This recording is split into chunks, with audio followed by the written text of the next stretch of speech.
Daughters of Reddit, what's the biggest mistake dads make with their daughters? The one mistake my dad made was not really being present. A lot of the memories I have of him are him watching TV or being on the computer and not having time to play with me. He always said he's too tired or he'll come play later, but then he never did.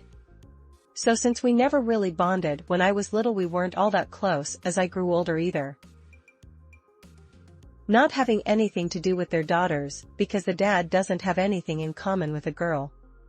This goes double if a son shows up and the dad is really involved in the son's life.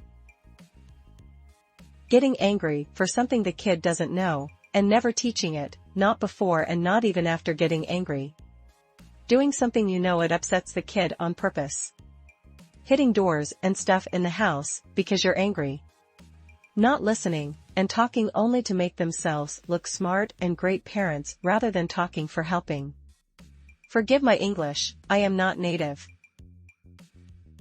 Wanted to add that I'm a dad of a teen and that motivated me to ask this. The replies are just heartbreaking. I'm reading every single reply.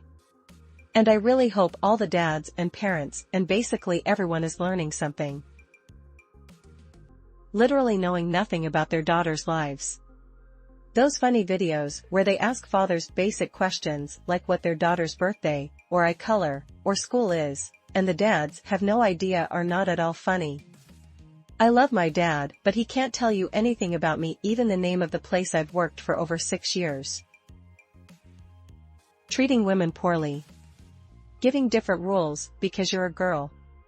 Leaving and thinking their daughters don't want or need your attention anymore. Not having actual conversations with them. Being present only financially. Not listening and acting when your child says, "No, I'm not talking about issues of health and safely, but more general, I don't want to be tickled right now," or "Please don't call me that nickname you think is cute, but I've told you I dislike." She has to be able to trust that the first important man in her life will listen when she expresses what she will and won't consent to. 1. All of a sudden treating her differently when she gets older and starts to develop, or starts to form her own opinions and isn't just a sweet adoring little girl anymore. 2. Not controlling your temper. Even if you are someone who would never put your hands on her, it's still scary. You can always use your size and voice to win arguments, so you have to make an active effort to never pick up those tools because they will always enable you to win. Even if she knows she is safe with you, it is still scary and lower self-esteem. 3. Having any sort of reaction to her getting attention from boys is wrong. My dad was always super polite to my boyfriends growing up, and it made me feel comfortable in my own house and put me in a better position to deal with them. Thinking that your daughter's emotional needs are being met by her mother. Even if mom and daughter are very close and talk often, it is still important to ask your daughter about her day, her relationships, her triumphs and struggles. My mom is my best friend, but our relationship was more volatile than my relationship with my dad, and I was scared of disappointing her. My dad was often neutral territory and got to hear all the gossip before mom did. My dad was awesome. I can't speak for anyone else, but my standards for how I expected to be treated in a relationship came from watching my dad interact with my mom. And surprise, surprise, my first relationship was with an emotionally abusive and controlling person who made me feel like I was worth nothing. I went to therapy, and now I'm in a healthy relationship and don't speak to my parents. Smiley face. So I would say the way you treat your wife is a reflection of the relationships your daughter will probably default toward in the future. If you treat your wife kindly, like a person who is worthy of respect and care, your daughter is likely to find a partner who does the same for her. If you don't, the reverse becomes more probable. The whole tell your BFS I've got a shotgun mentality. That's the quickest way to teach them to hide BFS from you. A. It's unnerving, and B. It means you don't trust their choices.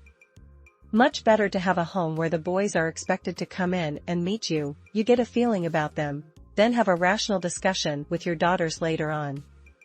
Not a raging, get rid of him kind of chat. Like a chat where you say I didn't like how he said this to you, does he respect you, etc. She'll be more likely to listen to logic, and more likely to come to you if she's worried or unsure about things. Open dialogue rather than telling her you know better. Odds are, you do know better. But telling her that shuts her down, and she feels like you don't value her thoughts or opinions. So she won't open up to you again. Acting like periods are disgusting. Not actively listening to me. Not listening and instead demanding obedience. Expecting different things from their daughters than their sons, especially when it comes to household chores. Like, brother mows the lawn once a week, but sister has to do all the dishes, sweep the floors, and fold the laundry every day. Expecting that we will accept their wrongs as easily and readily as our mothers did. Expecting your daughter to do all the physical and mental labor your wife does when your wife is not around. Not apologizing or taking accountability for making mistakes. Everything was always everyone else's fault, which means we now have a surface-level relationship because he could never be open or self-reflective. My dad didn't do any of the stereotypical mistakes. But as a fully grown woman, I can now look back and see how my dad never complimented me.